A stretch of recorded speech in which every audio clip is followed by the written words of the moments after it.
Things around us aren't always what they seem.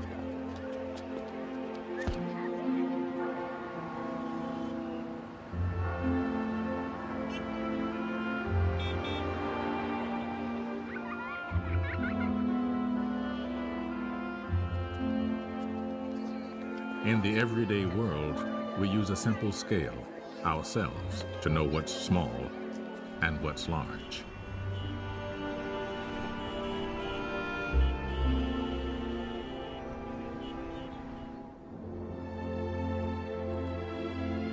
But what about the worlds that lie beyond? What is truly large and truly small?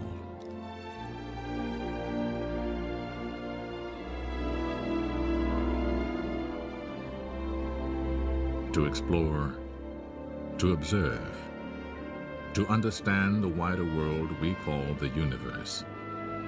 This is one of the great human adventures.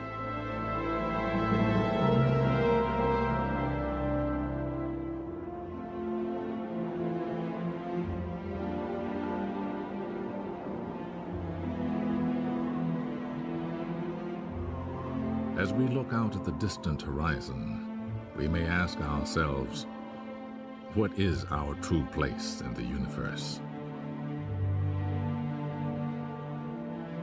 We are all travelers on an unending voyage of discovery.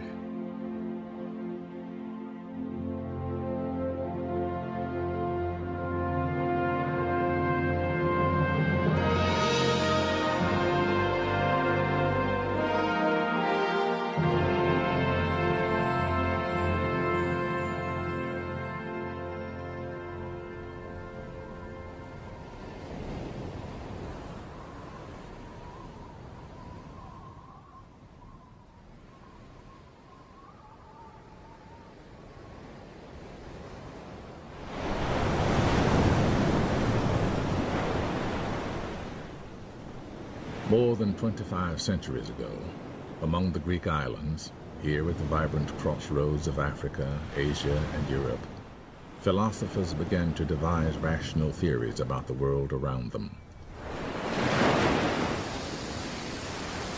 The wondrous waves and forms of nature, they said, could be understood.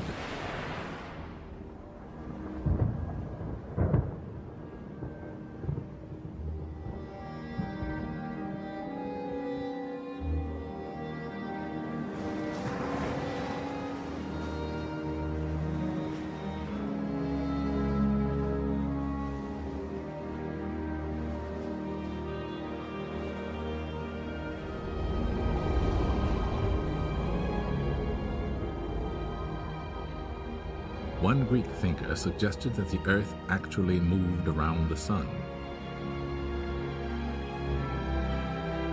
Another taught that everything, the work of man and nature, was made of particles too small to see.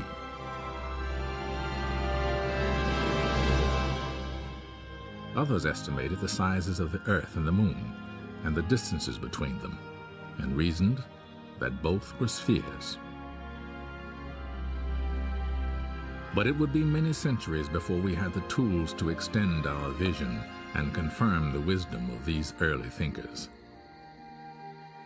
In the meantime, people around the world gazed on the stars and gave them names.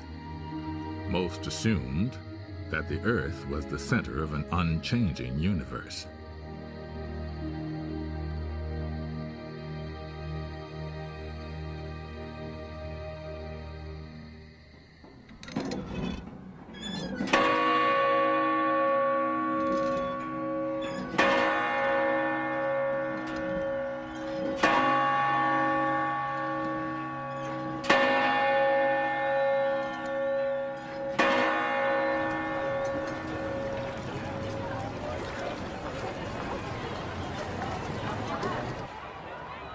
"2,000 years passed before a revolutionary breakthrough was made by a mathematics professor in the ancient maritime republic of Venice.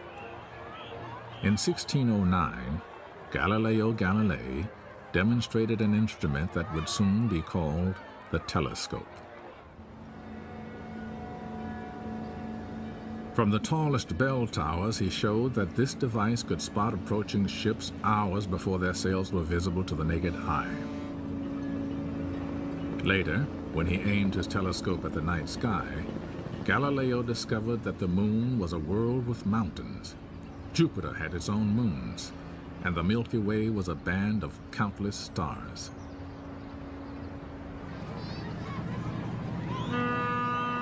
Our own cosmic voyage begins here, in the center of Galileo's Venice, St. Mark's Square.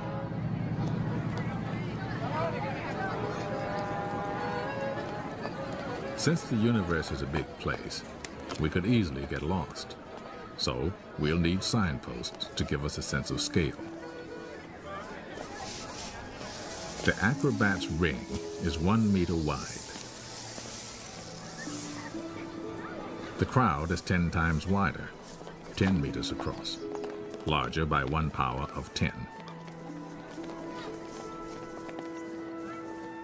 Now, with every step, every ring, we travel 10 times farther from Venice, and our view of the universe is 10 times wider.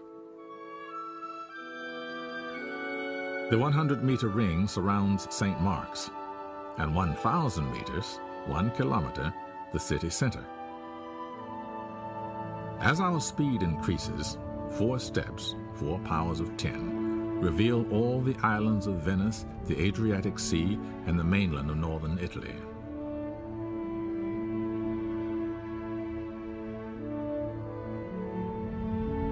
Six steps take in Europe from central Germany across Italy to the Balkans. And soon we can see the entire planet, our home in space.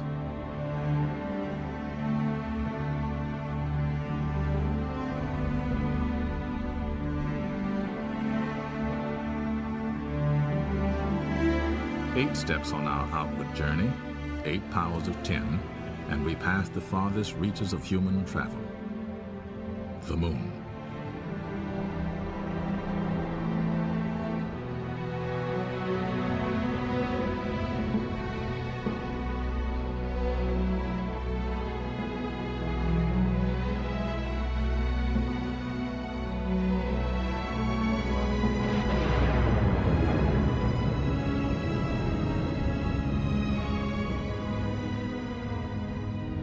If we visualize the paths that the 9 planets take in their orbits around the sun, at 13 steps from St. Mark's Square, the entire solar system comes into view.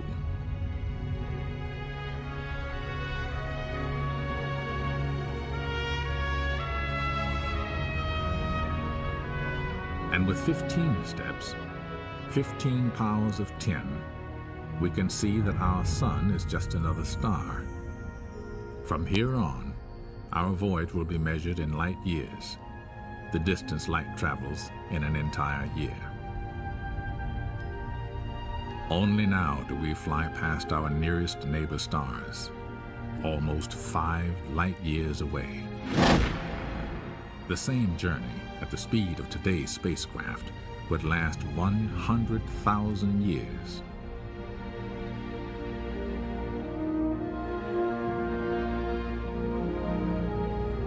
As we cross the perpetual night, our voyage takes us up and out of our sun's neighborhood near the edge of a great pinwheel of stars.